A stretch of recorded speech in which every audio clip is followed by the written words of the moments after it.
So we see the Doughnut as a connector of people, groups and organizations across those who are working in different social needs, different ecological systems, and many different economic roles, be it in your community, in a civil organization, public institution, business, a school, a university, many different economic roles. And when we come together, we connect through the Doughnut. We're not just meeting to have tea and cake, as nice as that might be. We're gathering to explore the biggest, deepest complexities of the multiple interconnected crises of our generation. Both those in our place, things that people are feeling really acutely in their everyday lives, and those at a global planetary scale, those things that we see in the news. This is really complex work, and it raises questions that challenge our ways of thinking, our ways of being and relating with one another. And when we try to navigate these complex conversations, the social dynamics can play out in many ways, both generative and not very generative. So some of you have actually shared some of the barriers you've experienced when exploring Doughnut Economics. Many of you have said that they have barriers introducing the ideas, getting over the economic language, and engaging people and keeping people engaged in the ideas. Many people have shared the barriers turning the ideas into action. Some of you have said how challenging it is to relate to the ideas, introducing them to people and seeing how they can have relevance in their lives and the role that they can play. And quite a few people were saying how it's quite hard to introduce ideas when there's a real value difference to the people who you're introducing them to. It might feel like you're imposing the ideas, or it might actually be introducing the ideas to people who've got a very immediate short-term focus. And so it has a bit of dissonance with the people you're introducing them to.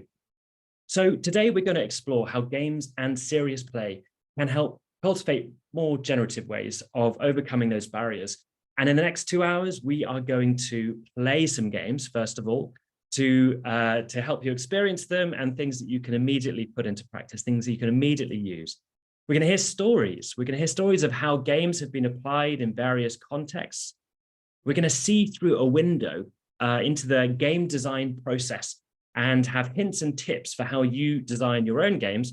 And at the end, we're going to have space to reflect on the barriers, such as I've mentioned, but for you to have voice into that and to explore those tension points, but how games and what you've heard over this call might help you through those. So that's enough from me. And I'm now going to hand over to Bettina and Pablo from the Red Crescent Climate Center to take us from here. Great. Welcome. Lovely to see you all. Pablo, I'll give you the word next, but maybe for now, let's just say that what we would like to do in the coming 2 hours is really to experience and to tell stories at the same time. So I think we all wish we would be in a real room together so we could really use our hands and be in one space to play these games. But we're going to offer you a mix of virtual games and games that you can play in real life with face-to-face persons, sometimes moving real items and experiencing powerful learning as we go along. And for this, I'd like to ask you, and if you are with more than one person in front of the screen, you need to collaborate effectively without violence. See if you can navigate your camera. Can you see where your camera is on your screen? Yes? Yes, Pablo, thanks for nodding. I can see some of you. Now, can you put your finger on your camera so that it will actually obscure your face? Very good. So I'm going to ask a couple of questions. And if you could say yes to that question, remove your finger so we can see your face. I see some of you have a very far away laptop. I hope you can reach your camera anyway. So here we go. The first question. Would you consider yourself an expert in Doughnut Economics? Would you consider yourself an expert in Doughnut Economics? And if your camera isn't working, you can put your name in the chat. Okay, we have we have a couple of experts. Really good, fantastic. Put your finger back on the camera. have you recently played a game that you enjoyed? Recently, maybe meaning in the last year or so. Have you recently played a game you enjoyed? All right, that's a good sign. I see some, maybe nearly all. Okay, fantastic. Let's put the finger back and say, have you ever designed a game yourself? Have you ever designed a game yourself? And wow, I can see quite a few. Alex, also thumbs up. That's a good innovation. Thanks, Alex. I can see quite a few game designers here. This is really exciting. Fantastic. And so now I want to do the last one. Have you ever played a game that totally didn't work? Have you ever played a game that totally didn't work? Yeah, and so this is just to prime us to say games are tricky. They need to be in the right context. They need to be the right pitch. They need to be facilitated right. The technology needs to work. There are lots of things that need to be just right. And so we have some offerings, and let's see if we can find something that is just right to work in the Doughnut Economics context. And with this, I think, Rob, are you ready to allow people to go into breakout rooms? You all set? I am Okay. almost. So before you send us, so we have seen lots of people joining us from near the ocean, from islands, from the desert, from the forests. It's really amazing to have this diversity. We hope you're going to meet in the room either an old friend or maybe someone you've never met before. And if you can just say hello, their name, share your name, listen to their name, and share one thing you're passionate about. And as often also here, time is of the essence. You have only 2 minutes. So if you speak for 2 minutes, you will not learn anything about your partner. So see if you can be economical here with time. And after 2 minutes, we'll come back here. You ready? Yes? I really love it. If some of you nod, that's really cool. Okay, Rob, we're ready. Send us. Okay, here we To go. meet a 2 blind minutes, date. everyone.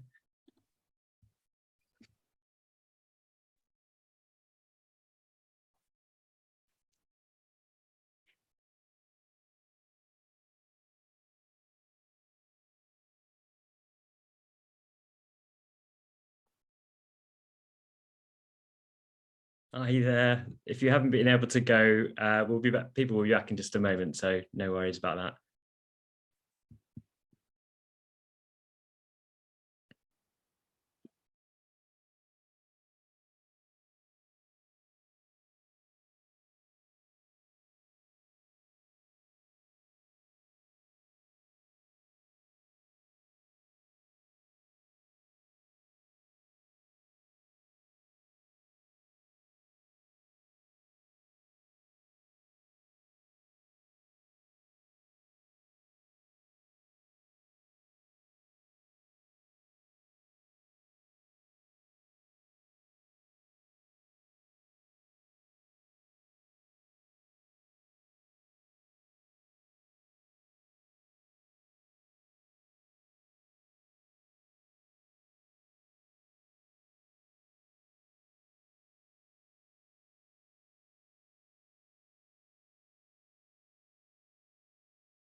Wow, how was that? That was quick fire. And I realized that actually poor Eric had been left in a room by himself, so I had to jump in and quickly say hi. I hope that you enjoyed that, and yeah, back to Bettina. Thank you. So welcome back. Need anyone inspiring? Can you just wave your hands if you met someone and it was interesting? I took all the time. Yes. Okay. Very good. Lessons learned right here. Fantastic. And then can you also show me? No problem. And can you also show us you met someone and it was really difficult? Can you go like this? You met someone that was really difficult? Not so much. Okay. Good. Well, let's see then. From here, we have a couple of sessions prepared that will require you to sign in onto a virtual platform where we can still stay on Zoom and interact there. It's called Good Games, and we'll share the link in due course. But for now, we quickly want to do a little exercise to just warm us up and connect with the people next to us. And can you just please be aware that everyone sees different neighbors. So I see two neighbors, but they will not necessarily see me as a neighbor. So can you do the following? Can you go, I go 1, 2, 3, and you can go either to the one side or the other side. Can you try? I go 1, 2, 3. Okay, you take one side. If you feel someone on that side, and if you have your mirrored image, you need to rethink a little bit. If someone touches your hand, more or less, you cheer in slow motion as if your favorite football team just scored a goal. You go, anything you want. If there is no one, you are very sad and you make a very sad face. Are you ready? Are you ready? There might be a bit of a time lag. Let me see. You ready? Yes? All right, let's go. Ready, steady, go.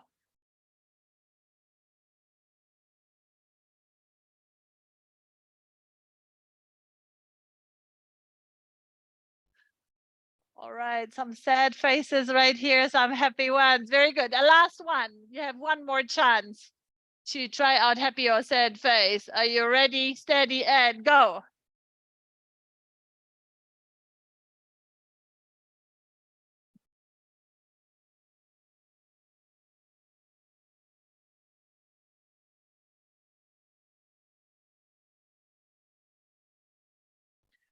All right, some more sad faces there. And of course, the time lag is very interesting in all of this. Thank you. Thank you for this. I think we're ready to go. We've warmed up a little. I hope the technology more or less played along. And with this, I will hand over to Pablo to guide us through the first exercise. Pablo, over to you. Thank you, Bettina, and thank you, Rob, and the Doughnut Economics Action Lab team. It's so delightful to be part of your community today and for, as far as I can see, the foreseeable future and beyond. As a member of the global humanitarian family, and in particular of the Red Cross, Red Crescent Climate Center, we are used to dealing with things that are like shocks, like imminent need, earthquake and volcanic eruptions and pandemics, and we need to engage with those who are supporting the world in reimagining itself. And Doughnut Economics has been really wonderful as a way of seeing, a way of thinking, a way of relating.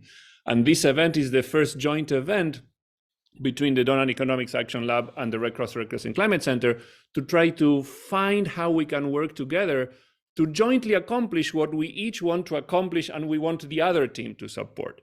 So this is going to be an experimental, enjoyable, somewhat improvisational exploration of what we can do together. And the first thing that we're going to do is to play a game called I Think, We Think, which, as the name reveals, it's about figuring out what's in our head and what we think is in the heads of others. Bettina will share in the chat the link that you can click to get to this digital platform called Good Games. And Bettina, if you want to copy paste that, when you get there, you will see a blue screen that says, welcome to I Think We Think. Can you please give me your thumbs up so that we are sure that, excellent. The thing is working. So you're going to be invited to write your name, can be your real name or a nickname or anything you want. Type enter, and it's telling me, hello, Pablo bot. So it seems to be working for me. I hope it works for you. And Bettina, if you want, we can advance to the next screen. In the next screen, it's going to be a very simple task for each of us. What's in your mind when you think of Doughnut Economics, climate, and gameplay? Think of one word that comes to mind. You cannot say donut or economics or climate or game, but any word that comes to mind is right.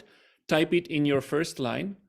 I'm going to write this word, which I will keep secret. Then go to the second line. What else is in your mind? Try to keep it to one word, or at most two words that make a concept. Like you could say lion or Black Panther, which is a creature. What's in your mind? Type a second word, and then the same with the third one, and please click submit before the end of the countdown, which will be in less than a minute. There are no wrong answers. And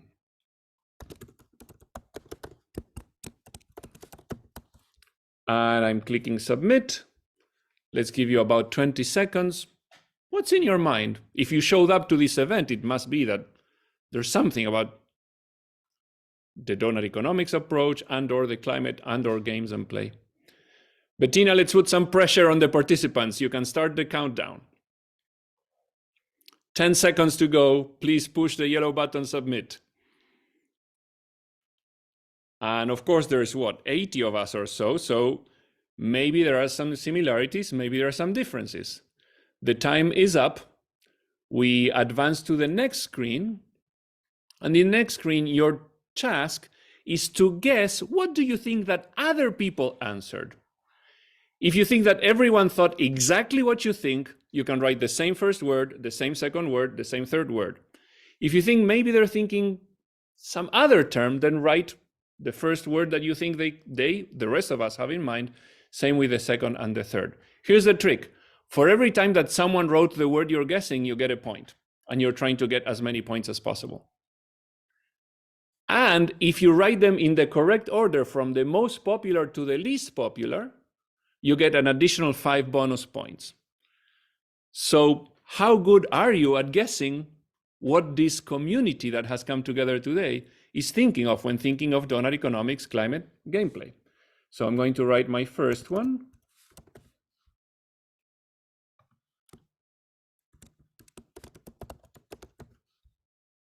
And maybe my third one. I'm going to click submit. And let's give you another 10, 20 seconds. What do you think other people are thinking when thinking of this? Bettina, let's start the countdown. Remember to push submit before the end of the countdown. What are these other people thinking? And you have 3 seconds to go, and time's up. So when Bettina advances us to the next screen, we will see how many points you got. I seem to have gotten 0 points. No one was thinking what I thought you were thinking. Did anyone get at least 1 point? If so, wave. Yeah, some successful people. Congratulations. Let's move on to the next screen, which is the one I like best. On the left is what you actually thought. Fun was big. There's also change, transformational, action, group, hopeful, connectable, intrigued, survival. Look at all the things you're thinking. On the right is what you guessed. There is fun is quite prominent. There's a few others like sustainability that people thought others were thinking, but no one was actually thinking. Interesting.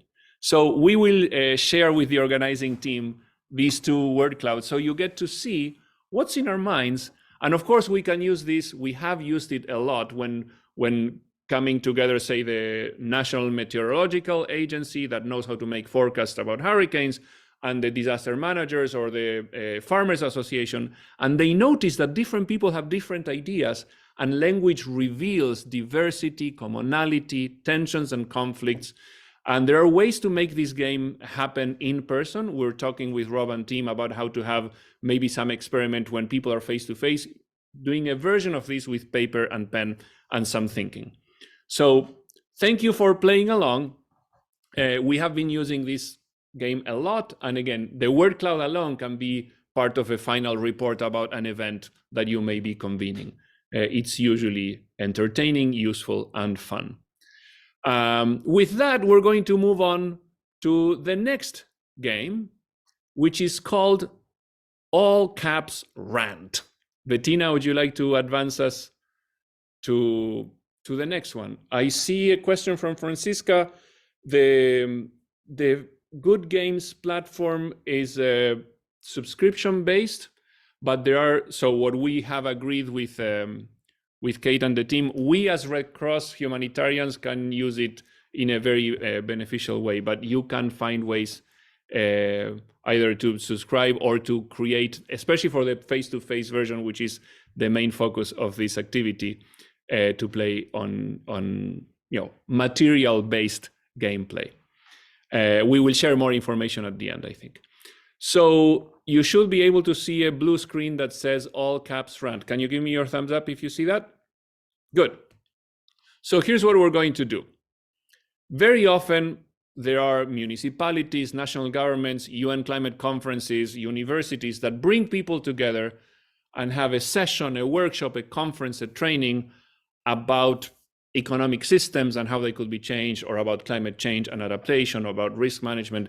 Those normal events, when you show up, there may be things you enjoy, like some ideas from some speakers, and there may be things that you don't like.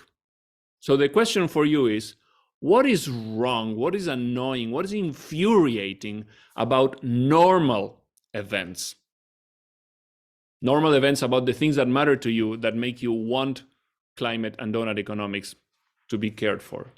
So what we're going to do very shortly is, when Bettina advances us to the next phase, you will have a little window where you can type your rant.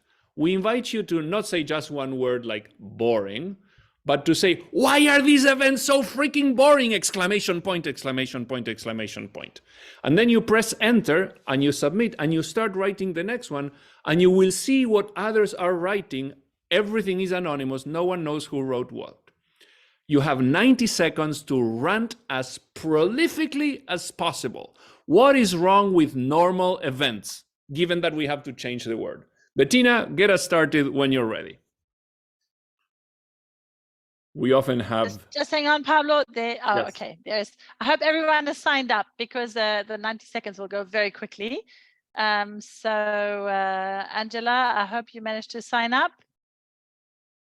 All right, let's go. Ready, steady, and go. Start ranting. Excellent.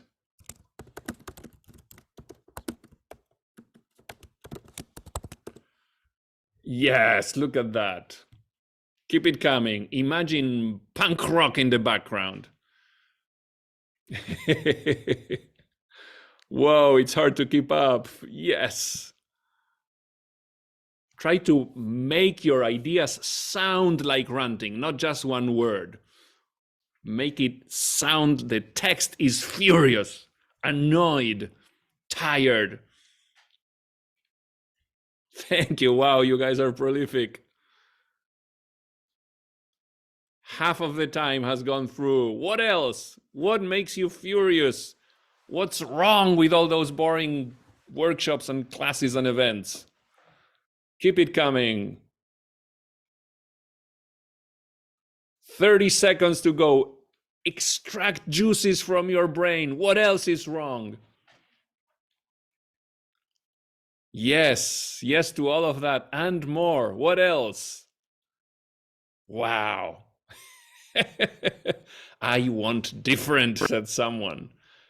Notice that what you're writing, you have no choice. It comes in all caps because it's a rant. And there's so much to dislike. 5 seconds to go. And thank you. You may notice that there's something about your heartbeat. You released emotions.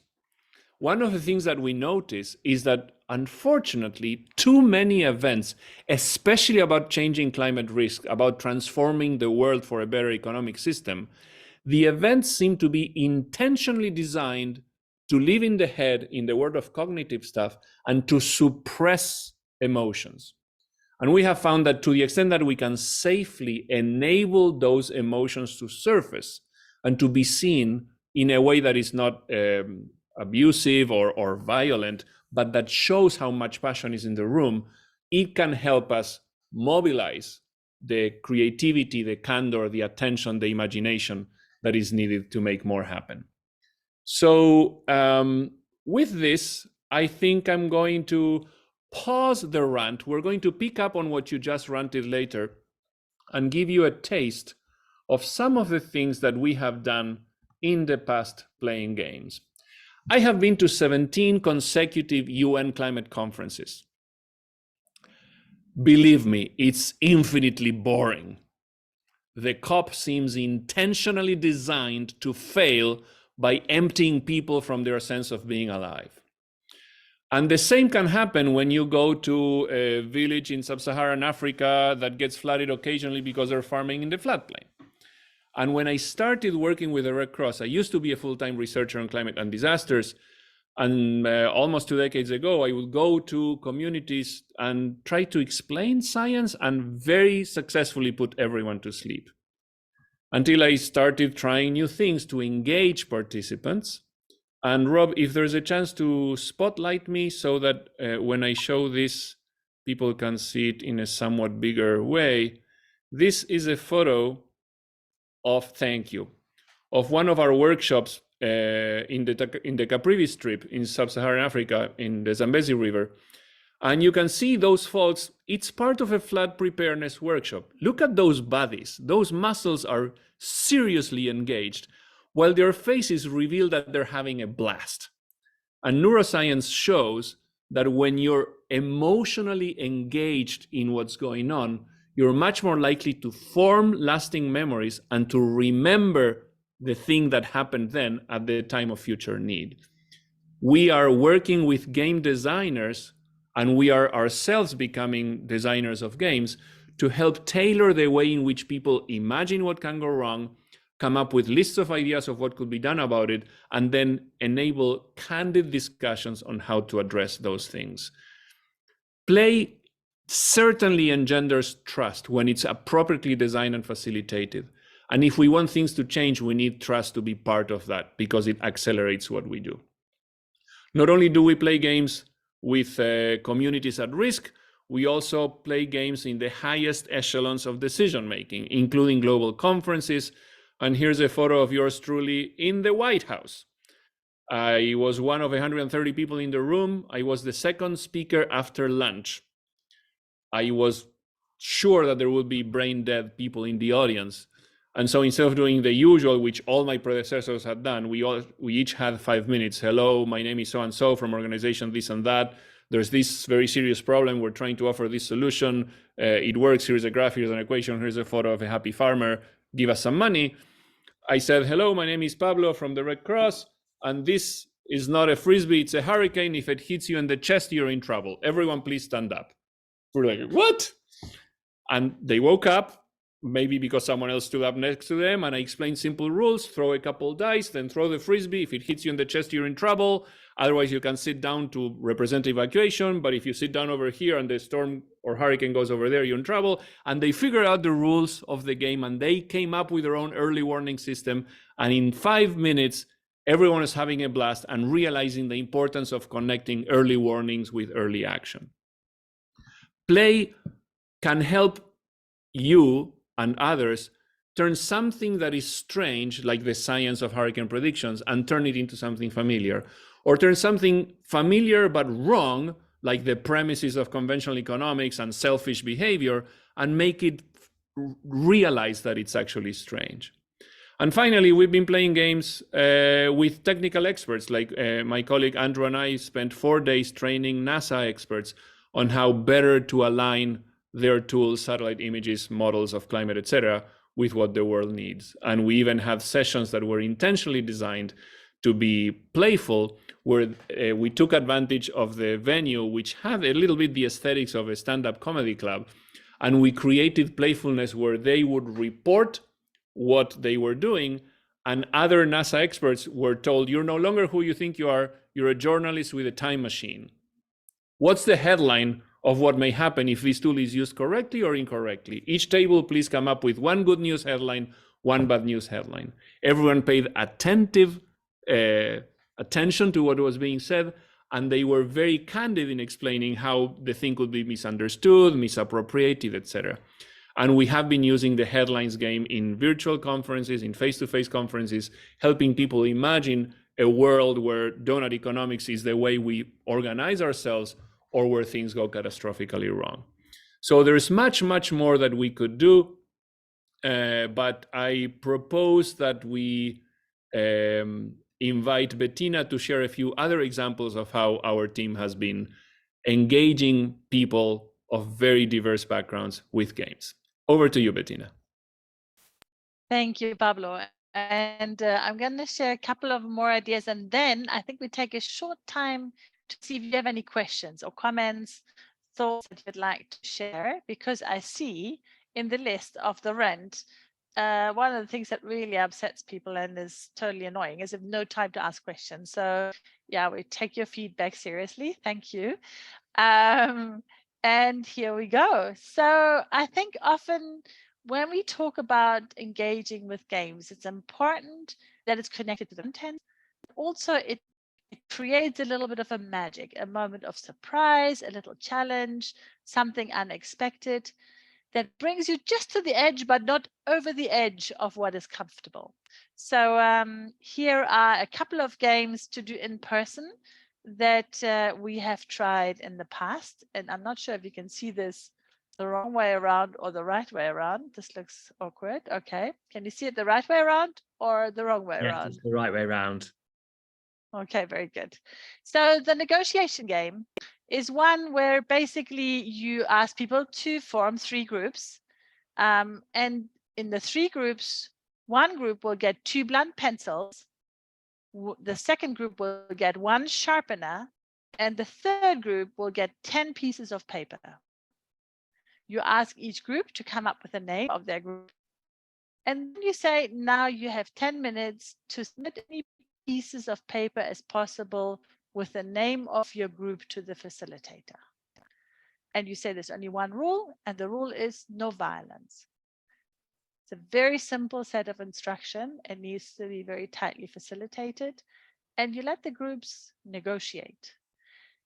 And it's fascinating what people come up with. There's no right or wrong. You just let it unfold. And as our colleague and quite an inspirational applied improviser says, and then there comes the reflection, because any game is just an excuse for a really good reflection. You wait until the deadline is up. You might have received some papers, often not.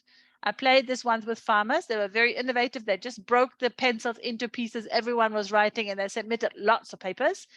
I played it with academics and policymakers, and sometimes I didn't get a single piece of paper because people were very scared about leverage and how can I not give up too much when I actually want to have a better advantage. So is a rich space for reflection on what we are dealing with when we talk about scarce resources, perceived power. And it was the amazing assumption that I have never said that the group who submits the most papers with the most names will be the winner. So yes, but you've said it. So it's also about what is said, what is unsaid. There's lots of rich reflections around this in the negotiation game. It's important to put it into context and say, this is a fictitious game. Please leave things that were said and done in this game behind. And it's also really important to put this into context. Here's another game. Would you be able to share just quickly again the rules of that game? And because it broke out just very slightly as you were introducing those rules. So just if you could quickly recap those rules again. Okay, 3 groups. Every group decides on their name for the group. And one group gets 2 blunt pencils, one group gets 1 sharpener, and one group gets 10 pieces of paper. And the aim, you say to the group, is to submit to the facilitator as many pieces of paper with your name of your group as possible. We also share a card with a short summary of the game that I think we can send out to everyone, make it available. Rob, I think that might make it easier. Could you hear that all right? No, you broke up at a crucial point about 30 seconds ago. So I think the point was the goal of the game, which was to submit as many pieces of paper with your group's name on it to the facilitator. But we'll share the rules of this in an email after this. Yeah. To say, I think it's important to say there is no winner in this game. One group will be the winner, although that was not said. Could you hear that? So you're breaking up quite a bit, and all right. So maybe we'll take Pablo and Rob. Okay, back to you, Pablo. Sorry, Bettina, that your connection from South Africa is playing tricks, as we feared was possible, but things can happen. Bettina is the one who knows best, so I'm going to be channeling what I know that I think she knows. Bettina, if you could share your next photo on the, yes, excellent, the tipping point table. I've seen Bettina facilitate this with subnational government authorities in Zambia. And basically, as you can see, there's a vertical pole and there's a round disc that is not fixed, but it's actually tippable. If it's perfectly balanced, it stays. But if you put too much weight on one side, the thing will fall. And different players are invited to take objects and put them in different parts of the table. And there's a group narrative, which is tailored to what brings people together, such as flooding in the Zambezi River or economic development in the context of climate change. And people put an object and they tell a little story and they put some more, and ambitions develop and dynamics emerge where too much ambition leads to instability, but insufficient ambition leads to boredom. And it's amazing to see how these dynamics, these playful atmospheres, not only allow for the emergence of interesting stories, perspectives, ideas, but even people who think very differently about whether to put a lot of weight and try to win or be gentle and cautious. The conversation, which is a metaphor for the complex real world, the conversation can happen in a much more amicable, much more friendly, much more revelatory way. Bettina, I'll let you, oh, excellent. The adaptation labyrinth is one of my favorite activities to see others really discover how we can be incompetent or awesome working together, depending on how we think of our relationship with each other. As you can see, there's a marker that is attached to a little wooden object that is connected to many strings. And then each person holds one end of the string, and the marker is on a large piece of paper on which the organizers draw a labyrinth. And you have to go from one place to the other without crossing the walls of the labyrinth.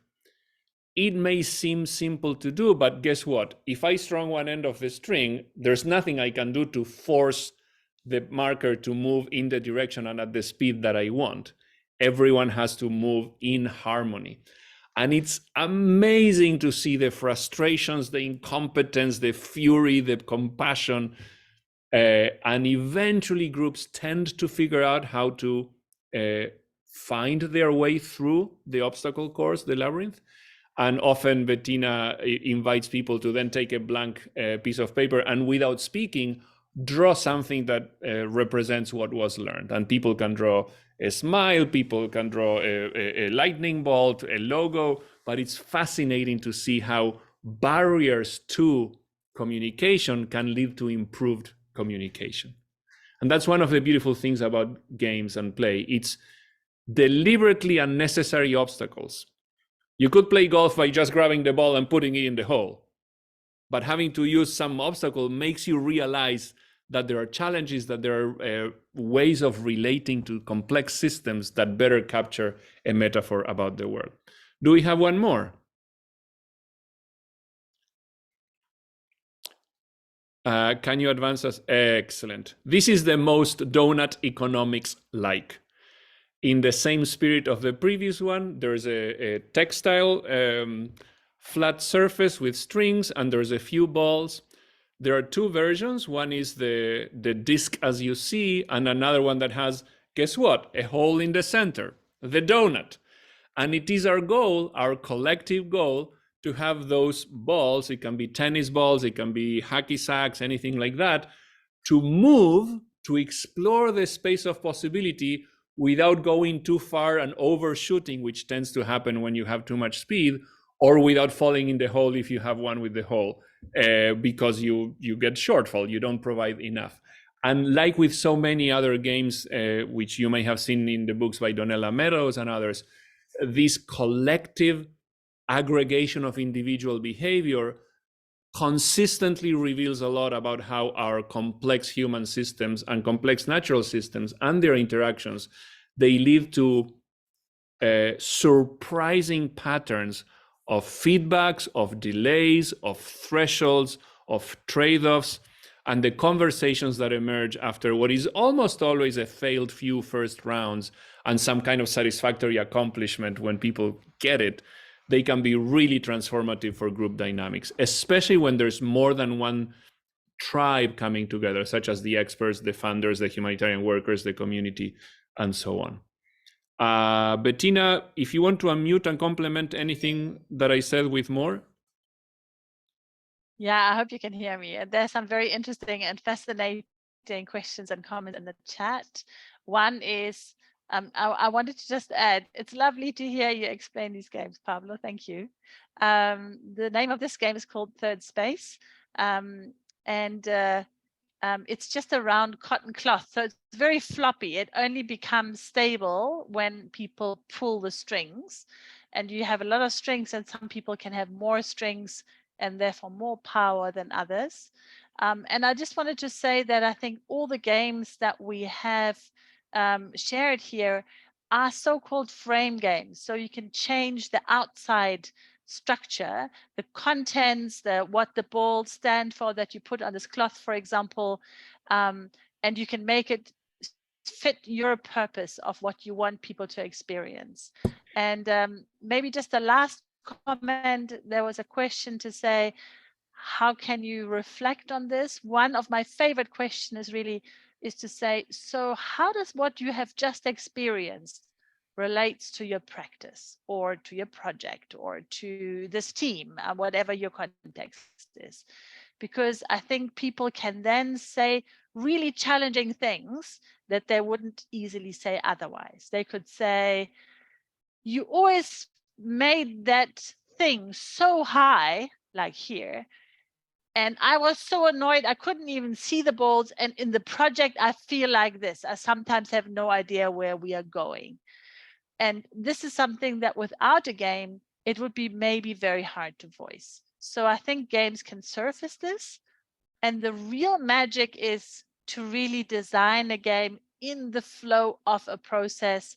And I can't overemphasize this enough. Often people say, oh yeah, and after lunch, we do a quick game and then we do panel discussions again. And I would say, yeah, I think we can do better than this. Maybe, Pablo, it's now a good moment to open for questions. It looks like my internet recovered a little. Is that true? Just a quick comment to Ann Kramer. You came here to donuts and not listen about games. We're getting there. Thanks for your patience. This is about games for Doughnut Economics, and you're going to help us with a game that we are developing with Kate Rayworth and her team to help enable conversations on Doughnut Economics and climate and shocks. This is the build-up, the setup. So questions, if you want to type a question you may have for Rob or Bettina or myself or others, this is your chance.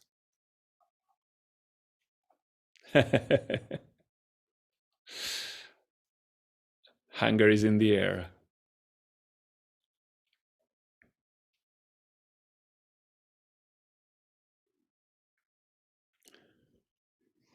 So I can take on the first one. Lucy, there's evidence from anthropology that games are pervasive across all cultures. Almost everyone who learns anything has, as a child, begun to learn some of those basic skills through playfulness. It can be organized play or it can be improvised play. What happens is that some cultures, and it's not only in terms of nationalities like East Asia versus South America, it's also cultures within professional practices. Like economists may think of a game session in a conference very differently from a team of animation experts. There are, in our experience, it's very important when you bring a game to an event, a context, a venue, a process, to build up to acceptance so that people can feel safe embracing it. I can tell you a horror story. I was supporting the ICRC. It's the team within the Red Cross family that deals with armed conflict. When everyone is leaving because bullets fly, they go to help heal the wounded and so on. And I was invited to run a session, and a colleague said, "Hey, I look forward to your presentation," via email. And I said, "It's not going to be a presentation, it's going to be intensely interactive." And her response via email was all caps, "No!" exclamation point. "I don't want to have to quack like a duck." And I'm thinking, who was the monster that ever asked professional humanitarian workers to quack like a duck in a session? Anything you ask, there may be some who feel it's trespassy or who may feel that what you're asking is too bland. Game requires the gestation of an atmosphere that embraces what you're proposing, which by definition is a little bit outside of the comfort zone, but not necessarily too violently so. And that's one of the things that you will have to work as you take Doughnut Economics through play to the right places to infuse the right levels of playfulness depending on context. Bettina, over to you for another question.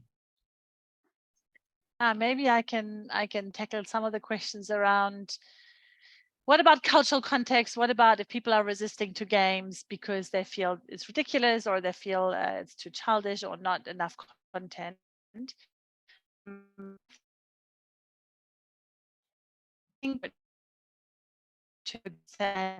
If holding us together is possible or not. Sometimes people touching the same thing would be a problem. Yeah, we just. Yeah. Sorry, Bettina, your audio is occasionally very choppy. Let's give you one more chance, otherwise I compliment. Okay.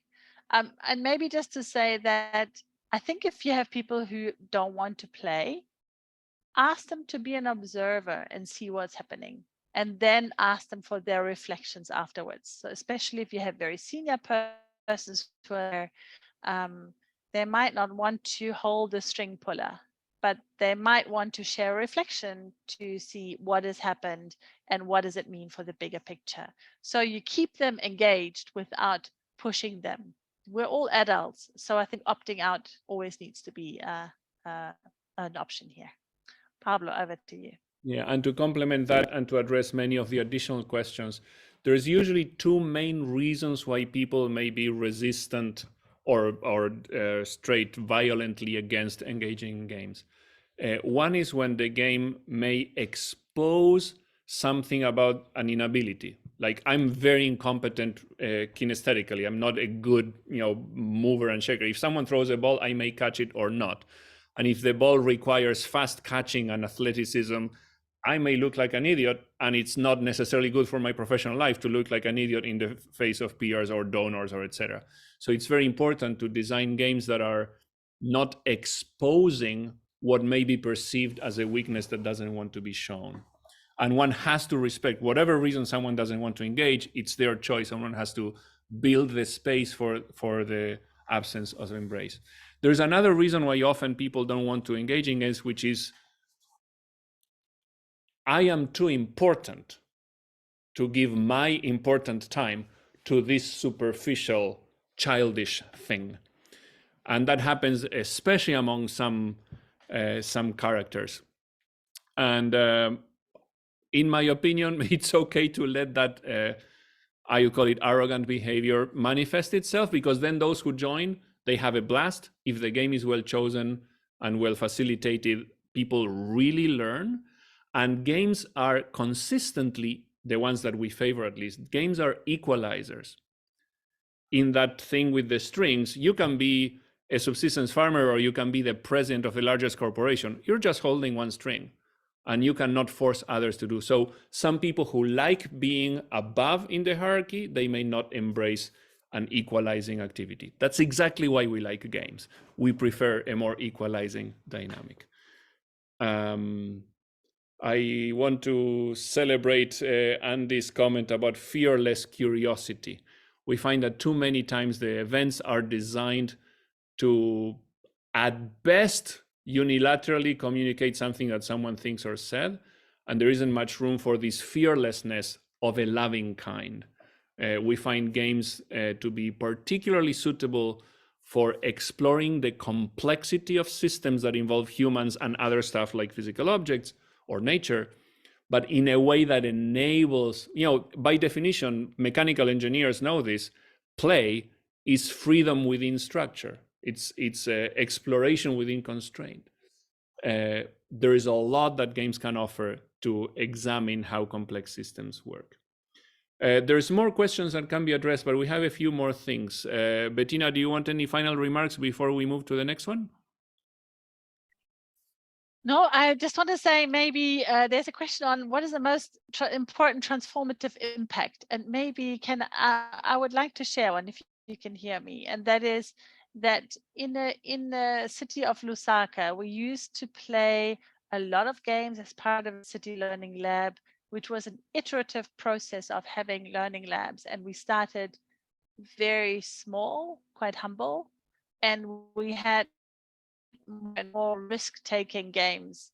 And I think it really allowed for a very candid conversation and an amazing open discussion in very complex and very tricky situations around water provision and climate change in Lusaka, with a lot of different stakeholders. And I think changing the style of the discourse and softening some of the hard agendas and edges was maybe the most transformative that happened. So it is subtle.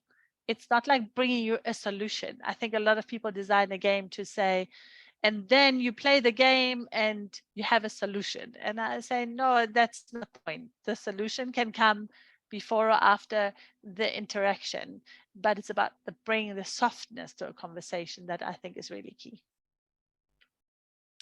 And there's a comment by Kyle referring to the I never know how to pronounce it, the concept of flow, which is this state of awesomeness where there's peak performance in the context of challenge. And one can feel that experience of flow when playing games with others, and you go from barriers and confusion and obstacles to discovery and success.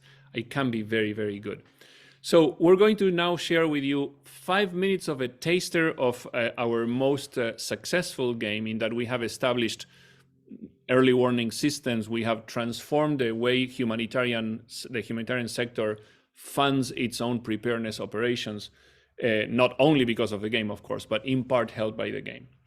So you are no longer who you think you are. You have just become a disaster manager. Okay? By definition, disasters are rare. They don't happen all the time. In any given time and place, it's not the most likely to happen. Most of the time, things are good. Can each of you show me your thumbs up? Thank you. If you do this and things are good, you win 1 point. If you want to win 2 points, you can show 2 thumbs up. Can you please show me your 2 thumbs up? Excellent. 2 thumbs up is 2 points. This is only 1 point. Now, this object, it may look like a die, but in our game, it's going to be the probability density function of extreme events based on the historical record of precipitation. What does that mean? Most of the time, rain is not too much, not too little, but sometimes it's so much as to cause trouble. And if you have a thumbs up and too much rain happens, you lose your investment. Not only you don't lose the point, but you get a broken heart, if you're not prepared. How do you prepare against too much rain? Very simple, an umbrella. Can you show me your umbrellas? Very good. So here's what we're going to do. I'm going to throw this object twice here on the Frisbee. Before throwing the simulated rainfall, there will be a countdown.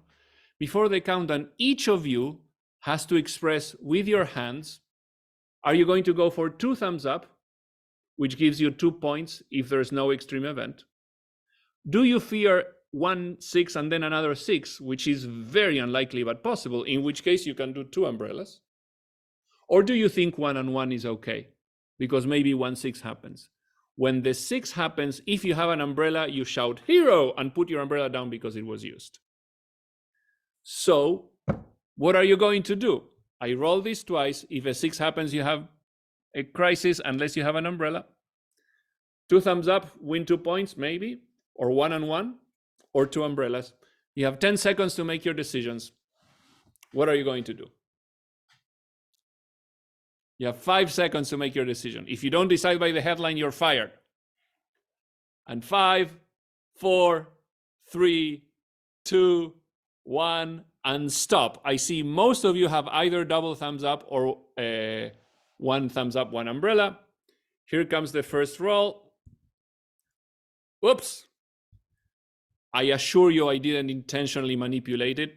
So those of you who have double thumbs up, oh no, broken heart, crisis. Those of you with only 1 umbrella, you still have that umbrella. Sorry, that umbrella was used. You still have 1 thumbs up. Let's see what happens. A 4. No problem. Now, we're going to play this game again. Bettina, if you could advance us to the decisions for the season, which I'm pretty sure I had set up. We're going to play an expanded version of this game with 2 main changes. One is that instead of rolling the dice twice, we're going to represent 10 seasons, 10 rolls. Now, each of you most likely will not have 10 hands, so we're going to give you this digital platform the same as before, where you, by default, you get 10 thumbs up, and you can increase the number of umbrellas if you think that out of 10 times, if I roll 1 6, you need 1 umbrella. If I roll 4 6s, you need 4 umbrellas. But also, a 1 is too little rain. You need to collect water when it rains. You need a bucket every time a 1 happens. So go back to the same website, Bettina, if you want to copy paste in the chat in case people lost it or got late. So I see 10 thumbs up. I'm going to roll 10 times. The question is, how many times do I fear a 6 may happen out of 10? And that's the number of umbrellas I will put. And the same with the buckets. So make your decisions. How many umbrellas? How many buckets? And you have less than 30 seconds to make your decisions. In the real world, everything is more complicated, of course. Rain can become flood or not, the duration, the location, etc. Preparedness is much more complicated than having an umbrella. You have to engage others, you need the funding, you need the legal authority. So let's put pressure on you. The rainy season is coming. You have very little time. Bettina, if you want to start the countdown. And guess what? Some of you will have invested in too many umbrellas, and some of you will have invested in too little umbrellas. Unless you have a crystal ball and everyone knows the future, we are going to be in trouble. Now, we will not go through the rest of the game because it's not, this disaster risk preparedness is not central to your work. But what I can tell you is that this is the normal probability, but sometimes the science tells us that the chances of too much rain is enhanced because, a hurricane is coming or some other strange phenomenon like El Nino. So instead of rolling a 6, we roll a D8 or a 20-sided die, or we flip a coin. And we invite people to notice how when science tells you that the risks are changing, you can adjust how you make your investments. And you may need to underinvest in something else to prepare better, it gets complicated. Whew. So now comes the awaited moment. We're going to talk about a game that we're developing with Kate Raworth and team, about Doughnut Economics. I'm going to change this camera, and Rob or Bettina, if you can spotlight me so that people can see this. What you're going to experience now is going to be a very, very accelerated, very unfairly accelerated version of what you can experience in more depth on February 22nd, just around the corner, where we will be spending some time, a co-creative webinar to help us think about climate risks and shocks and how the framing of Doughnut Economics can help.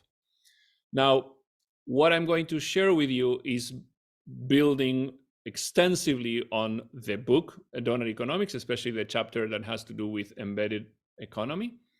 Kate, I believe, may be present. So what I'm going to do is going to be very unfairly simplifying, rushing, and so on. Thanks for your tolerance.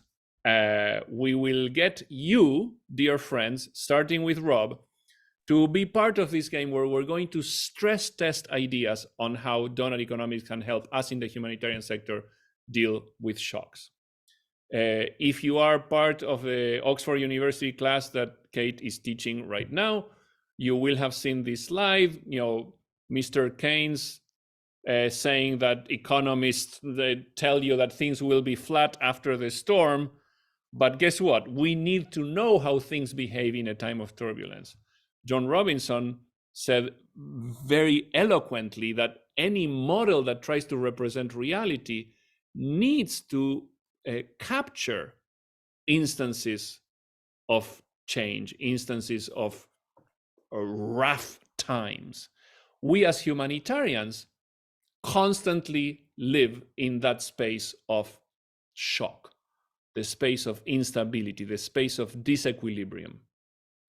And so we're going to figure out how we can borrow from the Doughnut Economics framework to help us think about shocks and especially cascading or compounding risks. A big aspect is that while most economists in the conventional neoclassical economics speak of, there's the market and there's supply and demand and there's where they intersect, it's equilibrium. The book refers to economy embedded in a larger system with society within planet Earth. And of course, you cannot have infinite growth. There are boundaries to what can be done. And now let's take a look at that economy from the perspective of essential relations, essential ways in which the economy can be organized. Bear with me because I'm going to ask you to work, dear friends, especially Rob. This is a deviation from the original graph in the book. And Kate, some of it will be new to you as well. Imagine that you are someone in an economic system. Rob, who could be a person that deals with economics and with shocks? Any human on Earth. Any human on Earth? Okay. Yes. So let's go to the Philippines and let's go to a rural market, someone selling produce. Excellent. So this person in the Philippines produces stuff, is going to interact with the market. One of the ways of provisioning is through exchange, in what conventional economics emphasizes a lot. There's someone who buys, someone who sells, someone who produces, someone who consumes. There's an exchange. They may tell you that things are, perfect markets and equity, and everyone knows what they're doing and perfect information. There's other ways in which interaction happens and provisioning happens, which is the state.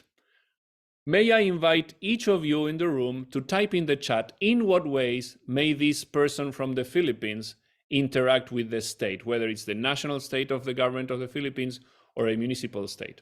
Type 1 or 2 or 3. For example, does this person pay taxes? What else could be happening? Permits, yes. Taxes. What else? Voting, of course. Protesting, yes. Rental, there's all sorts of social programs that could benefit this person or impair this person's ability to thrive. There's also the commons. There are, thank you, and I see it keeps coming. The commons are ways of provisioning or modes of provisioning where there's some kind of resource that is shared. It could be pasture for cattle, it could be the atmosphere or groundwater, it could be Wikipedia. You can certainly learn much more by reading the book and or viewing the videos and other materials that Kate and the Doughnut Economics Action Lab team has put together. In what ways does this person in the Philippines interact with the commons? Would you like to type some examples in the chat? This one may be harder. A forest, exactly. Maybe there's, just because of appreciation of the forest, maybe there's some berries that are harvested there. There could be volunteering, crowdfunding, yes.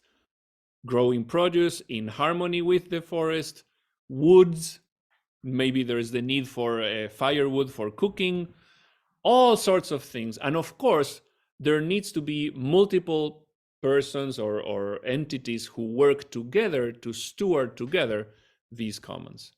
And then we have the household.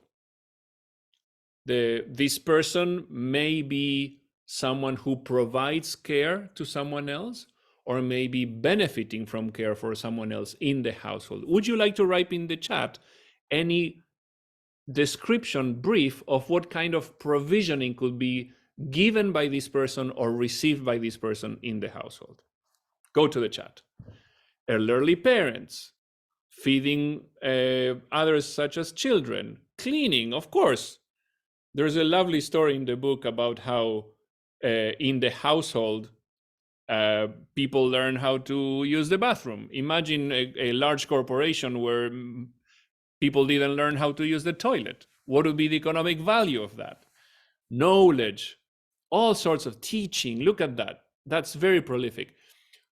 What Kate highlights is that out of these 4 modes of interaction, which we're depicting here, again, in a slightly different way from the book, only the market and the state are counted with money that exchanges hands a lot of the time. In the household, there is no money, there's no counting.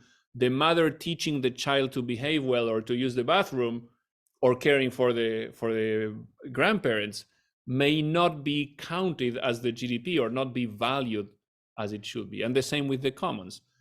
The changing climate, pollution, and so on is treated like, oops, externality, when we know that an externality is a successfully transferred cost that is not being counted. So here comes the entertaining part. Why we're calling this a game. We know that under, let's call it normal, if possible, thriving conditions, these 4 modes of provisioning would work well. For example, for the person in the Philippines who goes to the market for produce. What if there's a shock? Shocks can come in many forms. Rob, what kind of shock could affect this person that you proposed? There could be an extreme weather event, for example. So let's invite people in the Zoom chat. What kind of weather extreme event could be affecting this person? Typhoons, very big over there. A flood, yes. What else? Drought, of course. What else could happen? Volcanic eruptions, earthquake could happen. We don't call them weather, but there are theories that maybe there are connections between geology and so on. And there's heat wave, of course, extreme temperatures. Think of all the things that could go wrong. When something like an external shock, it could also be a gradual trend such as sea level rise.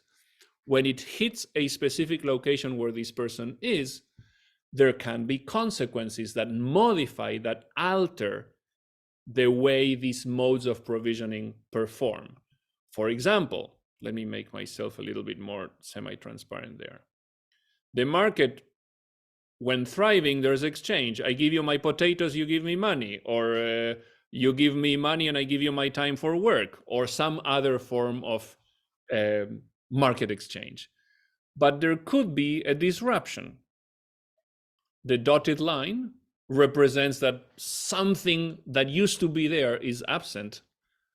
There's a disrupted exchange, and now something could go wrong. Could you write in the chat a short example of something that could happen to this person directly as a result of the market no longer functioning? For example, the person who buys my potatoes no longer can get here because there's no way for the buyer or seller to come. Yes, person gets sick, job loss, riots, of course. Losing ability, supply disappears, supply chain fails. I can no longer get the screw that screws the thing, and so on. Bridges are broken. And in all those instances, the exchange that would happen through the market is not able to function. We also see in the bottom of this slide, there, especially when there's an absence, it could be filled by exploitative players. For example, I used to get water from the market by buying a bottle at a reasonable price. Now the usual seller cannot get there because of the shock. Someone else offers same water but 3 times more expensive. That's an exploitative relationship. And there could be much more. Feel free to type in the chat as these examples come. I am now going to go to the next mode of provisioning, which is the state.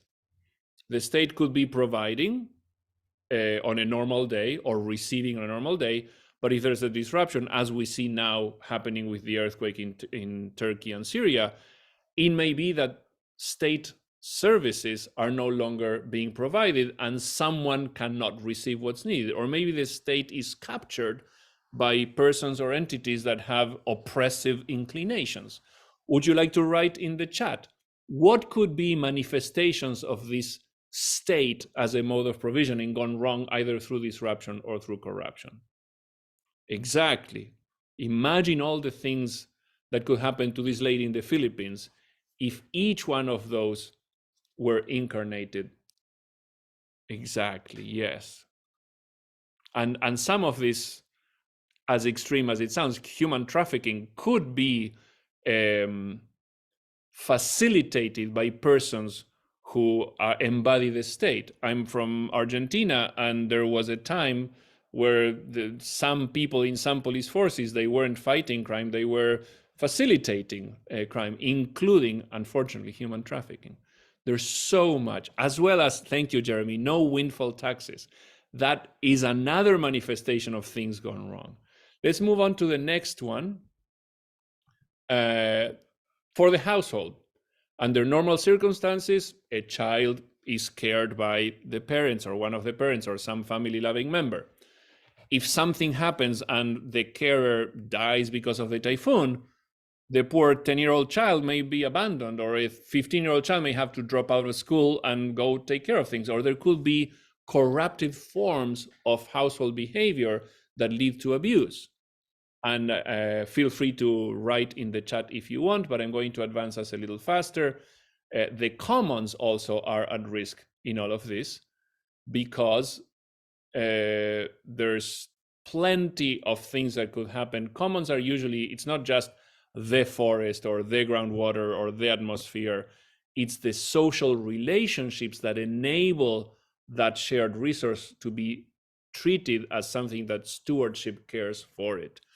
And relationships can be stressed, can be derailed, can be distorted, or there can be capture, as in one of the examples that Kate shared in a recent conference, Understanding Risk, where, you know, if a large company like Coca-Cola goes and captures the aquifer, which used to be treated as a common, then some people are going to be excluded and they're no longer able to provide water to people in their household.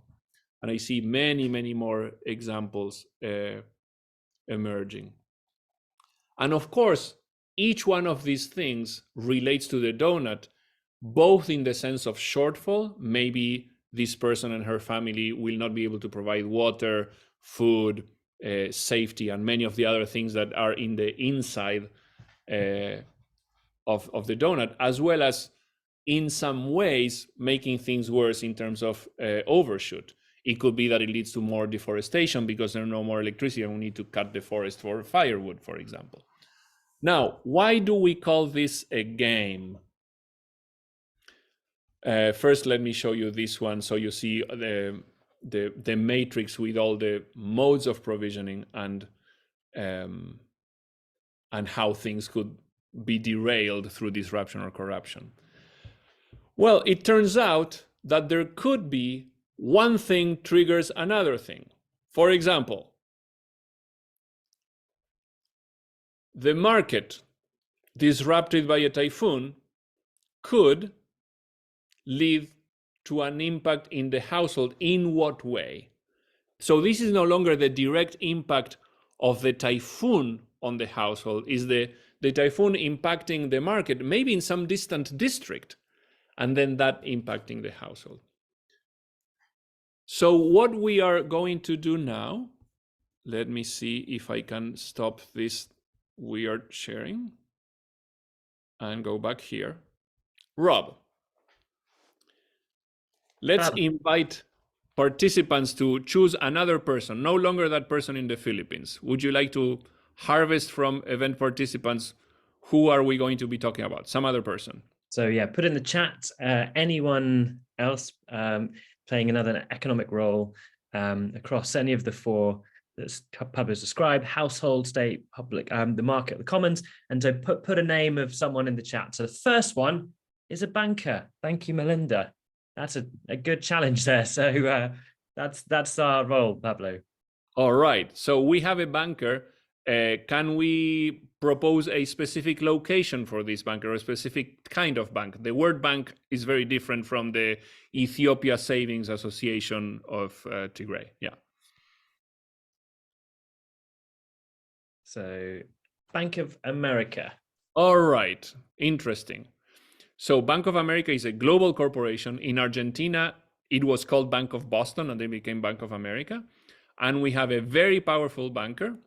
Now, this banker has relationships to modes of provisioning through any way. Rob, how do you want to do this? Should we invite people who printed the cards at home to show which one they want to talk about? Yeah, let's give that a go. So in the preparation email, there was an attachment with the cards. For those of you who had managed to print them out, hold them up now and we'll see, hold up one of the green provisioning cards. So Jeremy, if you hold it further back a bit, there we go. We've got a commons, we've got two for the commons so far. We've got one about the market and another state one there. Well, I can see 4 for the commons now. So that's our starter. Thank you, everyone. So if you ask, in what way does the banker relate to the commons, I'll say the banker certainly benefits from clean air and is likely to live in a part of the world where the air is cleaner than in, say, the informal settlements or the industrial park or the oil distillery. There's also the commons of digital infrastructure being allowed to exist mostly through a combination of state and private and many others. There's definitely the climate, the atmosphere as a commons. We all benefit from it. Now, let's choose one other one of those 3 circles. So we addressed the commons. Which other one do you want? And maybe, Rob, you can pick one to be faster. Yeah. Okay, let's go for the state.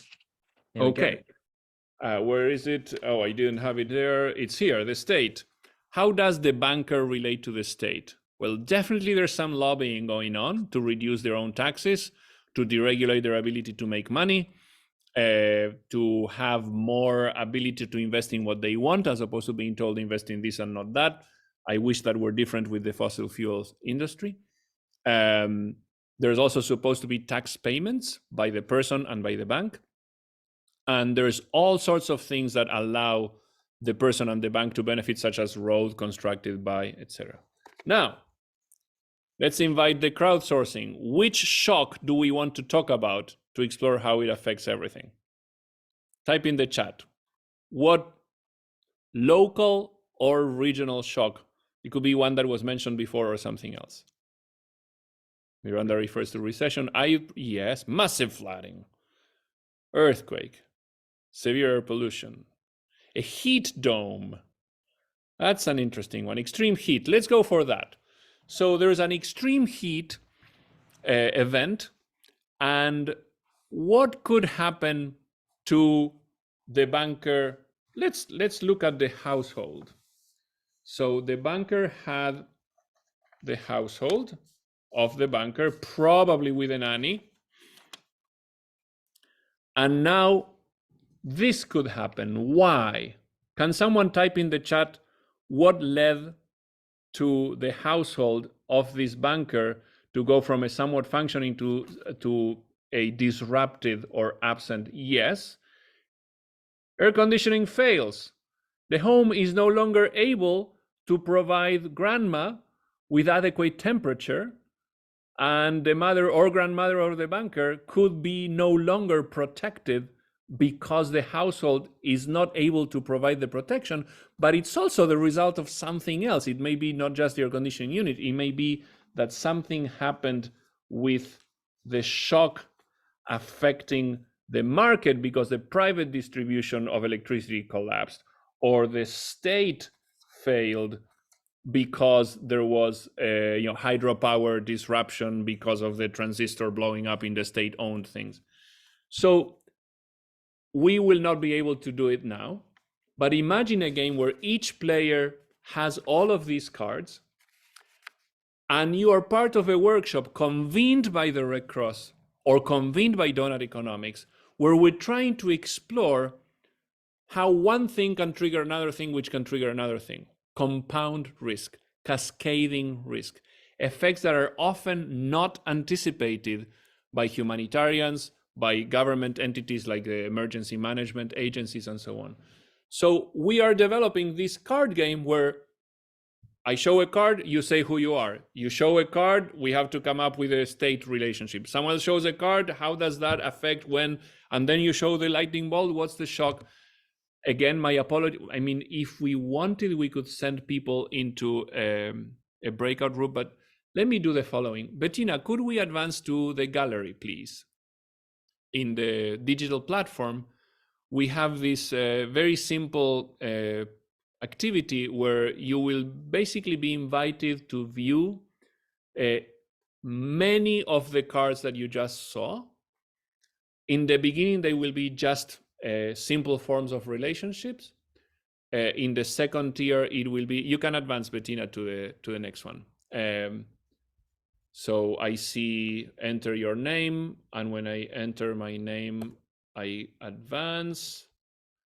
Excellent. And then you can scroll down to either a thriving market state commons household, or one of those modes being disrupted by a shock or being corrupted by some player that takes power. That's the key word that Kate uses, power, distorts what used to be a thriving market state, etc., and turns it into something else.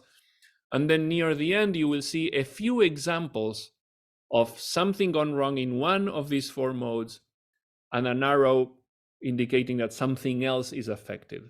Let's give you 3 or so minutes, inviting you to click in any of those that you want to annotate and type one example that matters to you. It could be based on your own personal life. It could be based on an organization that you like Oxfam, or a faith-based organization, or whatever it may be of your interest. Rachel, you can see just above your chat the link to the games.goodfocus, etc. And if you go there, you just enter your name or nickname and you will see images. If you click on any of those images, you'll be invited to type an annotation, type an example. Let's give you 2 minutes and then my time will be over.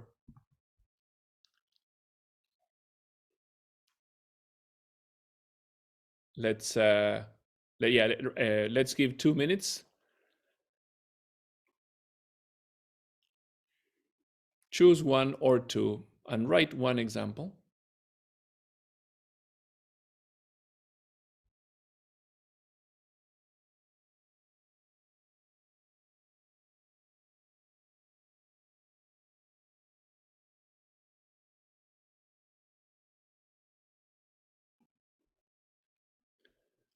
And I forgot to plan for music or something like that in this case. Rob, at your convenience, we can advance to your portion that follows. Thank you all. Over to you, Rob. Thanks so much, Pablo. So one of the questions earlier was how these games apply to Doughnut Economics, and Pablo has just shared this game in design. And so this is still in the iteration process. So I'm actually going to share a few sort of games interactive workshop activities that have already been explored to a certain degree. And so I'm going to share a few of these slides over the next 10 or so minutes. So the first of these is, oh, I've still got something else, Jane.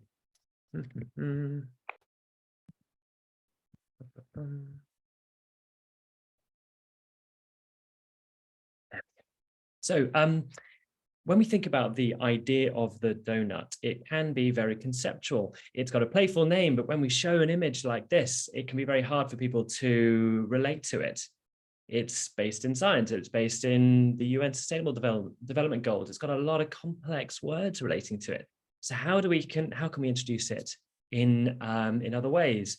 And this workshop, Step Into the Doughnut, is an interactive workshop where, using rope, in this instance, people hand the rope round and we collectively make a circle, and then we put it on the ground and introduce the ecological ceiling.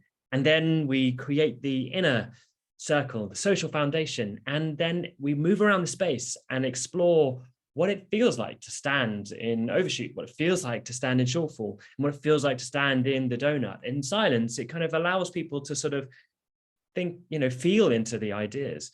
And then we connect in pairs and explore these questions and how you can share with the other person a place that you love and hope to never lose.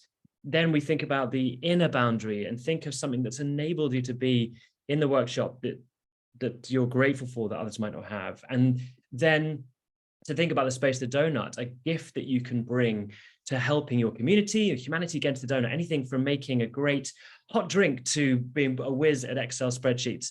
So this allows for space for people to really connect their own personal lives and what they care about, and to hear other people share those things too. And it really allows people to get out of their head and really feel the ideas in their lives.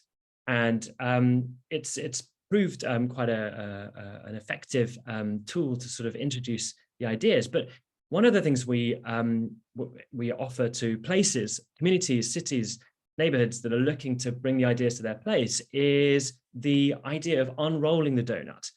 So we move a step beyond introducing this donut alone to say, how can we bring a local perspective to this global social and ecological challenge and explore it using this term we call the 4 lenses. And so the 4 lenses question, if we look into this doughy space of green doughy space, how can our community be home to thriving people and thriving place while respecting the well-being of all people and the health of the whole planet? Now, a lot of people on the call will be familiar with this question that breaks into 4 lenses, both our local aspirations and global responsibilities, of how can the people of our community thrive? How can it be as generous as nature? And then looking at the global lenses of the donut, how can our community respect the health of the whole planet? And how can our community respect the well-being of all people? So these 4 questions are sort of questions for a generation or more. We're going to walk with these questions for a long time. And so how do we introduce them in a way that is meaningful to communities? And when we create this framing around it, we say this is the 4 lenses create a portrait of your place. We actually have all these different dimensions. It's probably very tiny, but there are about 44 of these dimensions. It all of a sudden becomes overwhelming to introduce it. So what are the ways we can do this in a simple, step-by-step, accessible way? We've introduced this all of these dimensions in A4 printable cards. And this is the front side that would face out, and you can see the icon of the local social lens, and this is a health dimension and an icon for the health there on the right-hand side. And the reverse side, it's got imagery and an explainer, a short paragraph where people can get a grip of what this dimension's about. But there are more complex ones as well. If we look across the 4 lenses, we might have water withdrawals, we might have lifestyle patterns, and things that might not immediately occur to us. So we can spend a little bit of time individually getting to know our own dimension, and everyone gets a card in the workshop. And then what we do is we start sparking connections. Now, the way we spark connections is, first of all, to raise your hand in the air saying, I'm ready to connect. Then you find someone else to spark that connection with. And with that person, you share what your card is, how you may relate to it. You hear from the other person how they may relate to theirs. Then you find a connection between the two. And then when you've found the connections and you're ready to spark another connection, you raise your hand in the air and you repeat this activity over and over again. And if you see the workshop on the right, it's people actually find it quite an animating experience learning about these ideas. You sort of bring your own take onto it, and you're meeting other people and their stories as you go as well. So rather than being just a dry learning experience and hearing something in the form of a presentation, you're actually sort of, you're exploring it with other people in the room, and it's quite dynamic. And if I just fast forward a bit, the benefits of this is that you can actually then begin to break into different groups. So instead of trying to explain the 4 lenses of the donut, you can say, now have a look at your card. Does it say social? Does it say social on it? Or does it say ecological? If it says social, go stand over there. If it says ecological, go stand over there. And now we're going to form the 2 planetary boundaries. Now that group can then divide again to say, local, or does it say global? And you can divide into 4 groups and then introduce the lenses in your clusters, and people can turn to their neighbors and go, oh yeah, we're all part of the local social lens. What does this mean? What does it mean to thrive here? And by moving in and around the ideas, it's not quite as dry as just explaining them and trying to hold them all in our head at once. So we can then create what we're playfully calling the floor lenses. We can put the lenses on the ground and move around these big questions, these big ideas. And once we move around a space, it's like, oh, I don't have to think about it now. I don't just hold these ideas in my head. I can just put them on the floor, and we can introduce a deepening inquiry. We can put questions down the floor. We can introduce projects that we're doing. We can lay them. We can connect with people across these different spaces. And so this is a workshop we're trialing at the moment, and we'll be publishing a tool on it very soon. But I think there's more we can explore with these dimensions. And I think, for example, bringing in data onto them, and what does data mean for them? But I'd love you to think of, explore ways and methods of using these A4 cards in more creative ways. We heard from Babalo just a moment ago about the embedded economy diagram. Here's another sort of one of the most important diagrams of Doughnut Economics that shows the economy embedded within the social relationships of society, embedded within the living earth. And how do we make visible the whole economy and all the roles that we play? So we've just explored what it might mean to be a market, a provider of produce in rural Philippines, and what it might be to be a Bank of America banker, but what it means to be all of these other roles. And what games could we play to explore this? So there's a real potential, I think, to have fun with putting on different roles. And what might we do that with? Might we do it with hats, for example? So you have a box full of hats, or people could even like put sort of signed or labeled or create something that you physically put on. How might you also do it with cards? So we looked at these cards to show dimensions of the 4 lenses of the donut, but what would it mean to create cards for these different roles, and to pick them up and move around and connect with other people and think about how you play these different roles and how you move between them throughout the day, throughout the week, throughout your year, and with who, and how do they interact, how these different roles interact. And so I think there's a lot of play to be had with these different roles. So that's something that we're looking to explore. And if any of you are interested in doing that as well, to co-design something, do let me know in the chat. Here's the last game I'm going to share. This is based on Dennis Meadows' game Avalanche, where you take a hula hoop and you slowly try and lower it. Everyone has to have their finger below it, touching. And very similar to the game Bettina shared before with the material, we're trying to work together. And the innovation, I guess, the iteration we've made in collaboration with Jacob Raskin in Copenhagen, we have turned it into a donut and popped someone in the middle and falling short of their need. So we called it ring rescue. How do we get this person out of the hole and lower it down to the ground?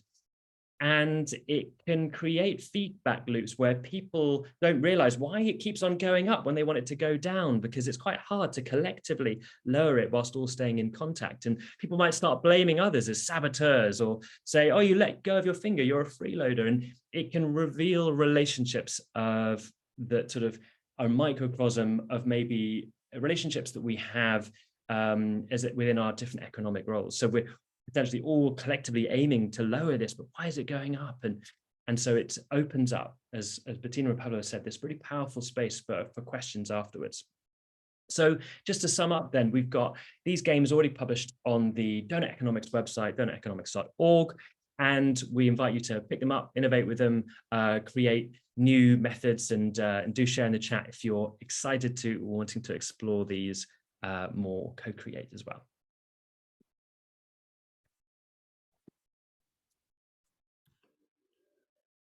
All right, thanks so much, Rob. And there's, of course, this is just a little tasting of the many awesome things that the Doughnut Economics Action Lab have been doing to engage communities, to engage local governments, and there's so much more, and so much more may happen. We at the Red Cross and Climate Center have already learned a few things that we want to do, and we trust that we can together make more happen. What we'd like to offer now is let's revisit. Remember, in the beginning, we invited you to rant. What's wrong with workshops and meetings that are run normally? Bettina, if you could take the Good Games platform back to the rant. What we're going to do now is short and simple. In a few moments, you're going to be invited to view about 8 or 10 randomly chosen rants that were created by someone else. So for example, I see male dominated, I see everyone is so unimaginative, I see economists are seen as the experts. You are probably going to see some of these, most likely you'll see something different. Here's the invitation. Look for something that resonates with you, that you're also somewhat wishing it were different. And then you click on it. For example, I see economists are seen as the experts. I click on it and it appears in the top of the screen as an editable text. So now the invitation is turn that ranty statement into a propositional statement, something that we could do differently, ideally harnessing the powers of game and play. So I could say economists are seen as the experts. It becomes economists learn from communities through play. And then I click enter. And when I click enter, that is submitted. And I can choose a different one and do the same, or scroll down to the more please to see different choices. Let's give you 2 or 3 minutes. Look at the rants, click on one that resonates, it appears on the top, and change that text to turn it into something positive, propositional about how Doughnut Economics and games and play, and maybe climate, can be part of the future. 2 minutes, and then we'll move on to the next and final phase of this game.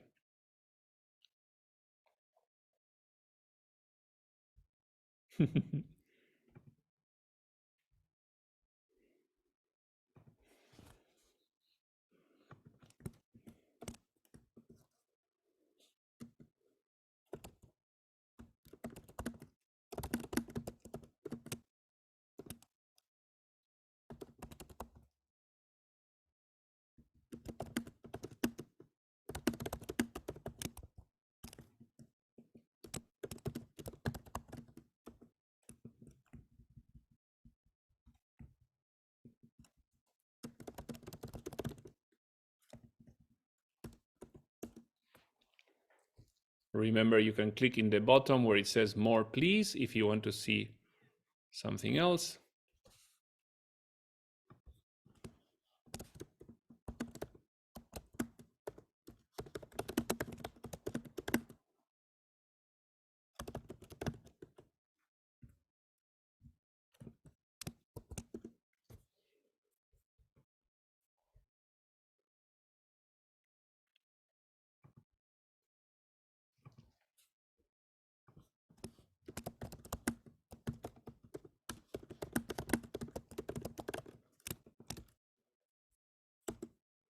Remember to Pablo, click. we have a lot of fantastic modifications already. T8 already. All right, let's move on to the next phase then.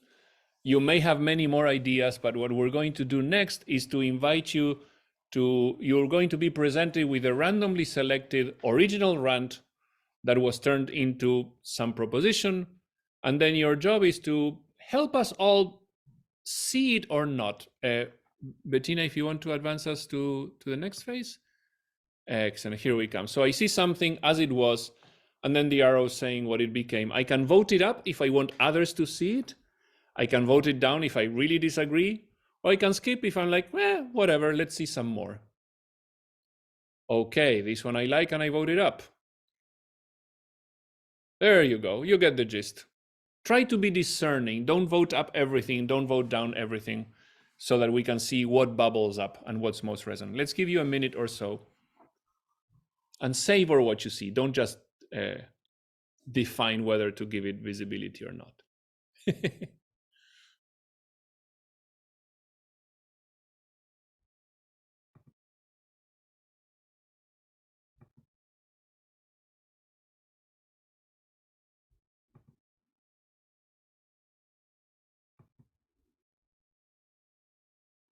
Very nice.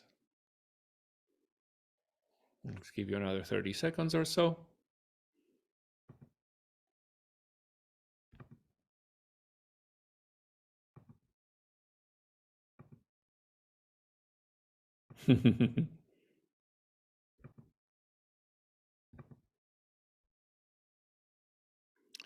And start wrapping up. And Bettina, if you want to advance us to the next one. We usually here have a chance to delete anything that may be offensive or racist. We're going to assume that everyone has good intentions, and we can move all the way to the report, Bettina. And then we will see submissions from the ones that bubbled up the most in descending order. And of course, this was very rushed, but this gives you a taste of some of the things that can be done either in digital platform, or you can imagine this done in person, right? With just pen and paper, write a thing, turn into something else, add a tick or something that constitutes a vote. Bettina, I am seeing, please wait while slideshow is created. I'm not sure if you can advance to the final report. The top ones and then show it. Okay, my apologies. Set it for editing mode. That's cool. I think we'll just do all the ones that got at least 5 votes. All right. And again, the activities that you are experiencing can be adapted to pen and paper or low-tech version. I don't know about others. I see a blank. You don't see anything? Yeah, just advance to the report. There we go. Embracing systems thinking, complexity, emergent properties, actively explore degrowth, 8 votes. Question mainstream economics. All these things can be done very successfully through games. Inclusion of people with diverse ground. Games are phenomenal includers, pro-earth, pro-people, etc.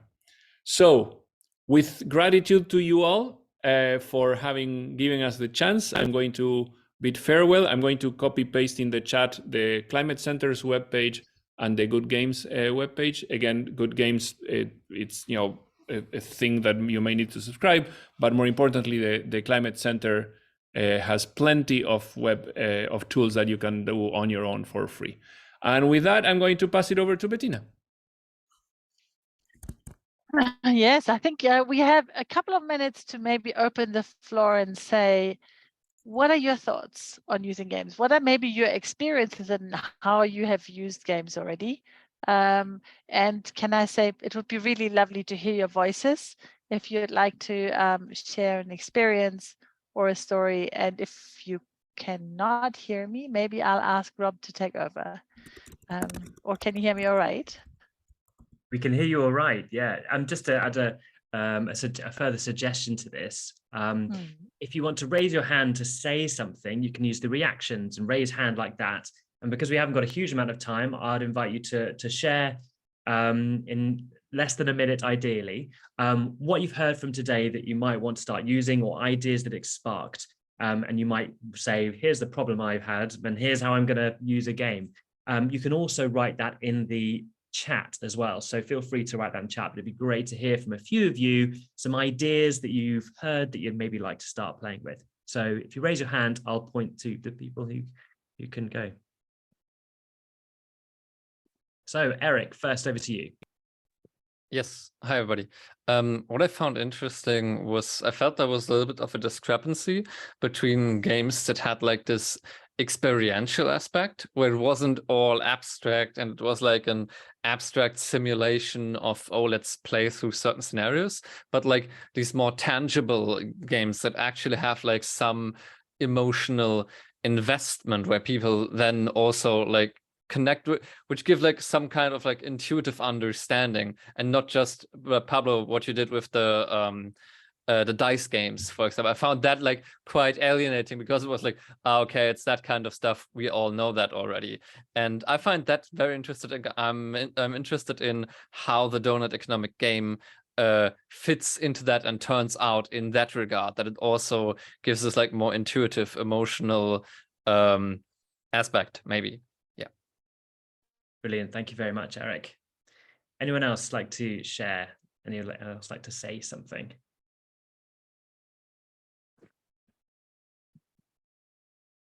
Natalia. Thank you, Rob, and thank you, presenters, for a very interesting 2 hours almost. I wanted to make maybe a comment because I do work with the games that ideally direct and target audience are youngsters between 15 and 19 or a little older. And it's interesting, and I see it also, it was happening a little bit, at least in my experience today, that you don't always see that how the game is connected to the flow, to the main idea of the workshop or presentation. And I think it's super important to give the participants of the training or workshop the very clear idea of how this game belongs here and where it leads you as participants. And there must be, of course, it was mentioned by Bettina that, of course, game leads to, actually, the idea is to have a conversation and participants should clearly understand that this is the idea. We need to reflect, make conclusions on next steps, and how the game will proceed, help to group to proceed to the next stage. Then it will give like real impact. So that's my observation. Thank you, Natalia. And I hope you don't mind me sharing, but Natalia is in the process of writing up a really fantastic journey for young people called Act of the Doughnut, which includes different steps and how things do lead from one to the next. And so that will be something to see when it comes out in a few months' time. And where we also use some of the games that were mentioned today as well. Wonderful, great news. Yeah, so that's designed for schools and young people as a program they can use. So anyone else like to share? We have a time for... Maybe Rob, can I just add? Can Yes. I just add to what Natalia was saying? I think it's really so crucial. And in a way, it was a bit of a random taste that is if you have like 10 different ice creams to taste. The idea really is in a session to have a really rounded menu that really has a good flow and is very clear on one topic. So that's, I think, a really crucial point. But I see we have another hand up. Andy, over to you. Yeah, I have a wider question, I guess, is in terms of your experience of this, how much difference does it make when people are equipped with a basic understanding of what the risks are that they're talking about? So a lot of community groups I work with are really unsighted on a level of risks around flood and soils and so on. How much more can you get out of the games when people have that broad literacy? How important is it in the change process? Yeah, I'd say, if I may respond, like any other tool that can be very good, it can also lead to catastrophic results if used irresponsibly. We have found that it is crucial to be enormously sensitive to group dynamics, to potential traumatic previous experiences, to misunderstandings of what certain words mean. So like with anything else, including the use of PowerPoint slides, it is crucial to ensure that you have a sufficient understanding of who you're talking to, who you're engaging with, what you're asking them to do and what are the multiple possible reactions of what you're doing. We tend to be very cautious in how we begin to explore and build the space of possibility and build the trust. So that if something happens, it's very clear that it wasn't an intentionality of misinterpreting or things of that sort. Thank you. Thank you, Andy, and thank you, Pablo, for that answer. Moza, over to you. Well, I think Bettina mentioned something about in Lusaka, I think, about playing games and then working on real life solutions, something to do with water. And I found that really interesting and would like to know more about that. You know, be great to see how that influences other, you know. I can share some material, maybe just to also, I think it also relates to Francisca's and that was the conversation. Yeah, can you hear me? Your sound was cutting out there. Do you want to try one more time? Sorry. I'll wait until I can see you move. Okay. So I was just saying we used to use the games to basically level the playing field, have surface some insights, and then we used a lot of group work, a lot of field trips, in-depth explorations, presentations, policy, breakfast, etc., to really link that to practice. So I think it's really important to have a diversity of tools, and I think games can be a fantastic spice in that sort of your offering. Happy to share a story from Lusaka if that would be interesting. Sorry for the internet connection. Okay, great. Thank you. If you have any questions, do put them in the chat. We'll have a follow-up email where we can answer those or give a comment at least to those. As we approach the hour and the end of this, actually, okay, so we've got Helen's got a hand up, and this will be the last comment, reflection, and then I'll draw us to a close with some next steps. So Sarah Ellen, over to you.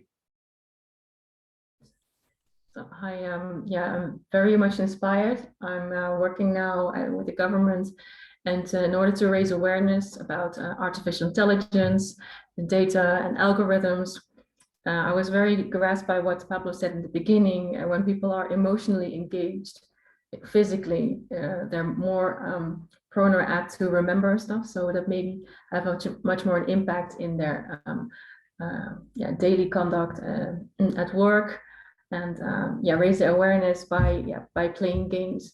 And government is not really the most sexy sector, you know. So I think I'm very much inspired how to think more about new ideas by using the tools.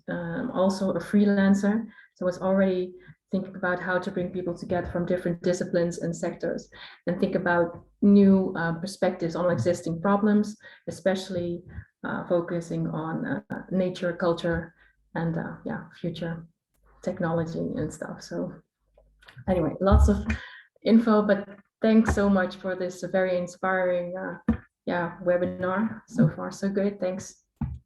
Thanks so much, Sarah Ellen. Thank you. Just before I wrap up, actually, we have an event next week. Pablo, do you want to just give a 30-second pitch on that? Yes, February 22nd, I'll copy paste the invite. It's about how Doughnut Economics can help us see shocks and climate problems in a way that informs risk management and the management of complex compound cascading risks. We'll elaborate on this game. Kate will share much more about the concepts behind all of this. And it's all work in progress. We're co-developing these ideas and trying to turn ideas into action. So it's actually an engaging workshop where we hope that you can become co-creators of what emerges. Brilliant. Thanks so much. And thank you for your wonderful sort of leadership in this work and for collaborating. Both Bettina and Pablo are from the Red Cross Red Crescent Climate Center. And this is our first collaboration to say, what does it mean to bring their kind of experience, understanding of the power of games to the ideas of Doughnut Economics. It's our dipping our toe in the water, but I think there's a lot of energy for this. A lot of people have signed up for the event, and we hope to continue that. So I'm going to share a follow-up email with opportunities to connect, and there's been some energy in the chat for creating a sort of a co-design group or sort of a peer group to bounce ideas off for different games that we could be using in various contexts. So there'll be some follow-up invitations to do that. There'll also be a video that you can refer back to if you're wanting to share that or watch it again. So just once again, thanks to Pablo and Bettina. Fantastic to have, you know, the wisdom you've shared today and the games that we've been able to step into. And thank you all for joining us, whatever time this may be, morning, afternoon, or evening, or middle of the night. And I hope to see you at a future event sometime soon. So thanks so much, and take care. See you soon.